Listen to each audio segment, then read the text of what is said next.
மாங்காய் வச்சு ஒரு கேண்டி ரெசிபி. இந்த சீசன் முடிகிறதுக்குள்ளே என்னென்ன ரெசிபிலாம் நம்ம கண்ணில் மாட்டுதோ அதெல்லாம் நம்ம செஞ்சு பார்த்துடணும் இல்லையா? அதுக்காண்டி தோட்டத்தில் உள்ள ஒரு மாங்காவெல்லாம் பறித்து முன்னாடியே வச்சுருந்தேன். மழை தூர ஆரம்பிச்சதுனாலே என்னமோ தெரில, அது ஒரு பக்கம் கருத்தாப்பில் வந்துருச்சு.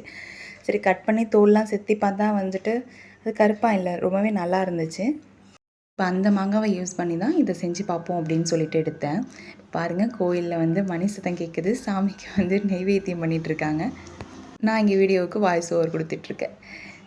சரி, மாங்காவை வந்து நீல வாக்கில் அந்த உப்பு மிளகாத்தூள் போட்டு சாப்பிடுவோம் இல்லையா, அதே மாதிரி கட் பண்ணி எடுத்து அது ரொம்ப பெருசாக இருக்குன்னு அப்புறமா சின்னது பண்ணிவிட்டு ஒரு பாத்திரத்தில் தண்ணி வச்சு இதை கொஞ்சமாக உப்பு போட்டு வேக வச்சுருக்கேன். குழையக்கூடாது இல்லையா, அதனால் நான் உங்கள்கிட்ட காமிக்கிறேன் இல்லையா, இந்த பதத்தில் எடுத்துட்டு அது நல்லா சூடாக இருக்கும் போதே ஒரு கரண்டி அளவுக்கு சுகர் போட்டு நல்லா மிக்ஸ் பண்ணி வச்சுட்டேன். அது பார்க்கவே ஒரு கிளாஸி ஸ்ட்ரக்சரில் இருந்துச்சு. நெக்ஸ்ட்டு இதை மூடி வைக்கும் போது தண்ணி விட்டுருந்துச்சு அதுலேருந்து.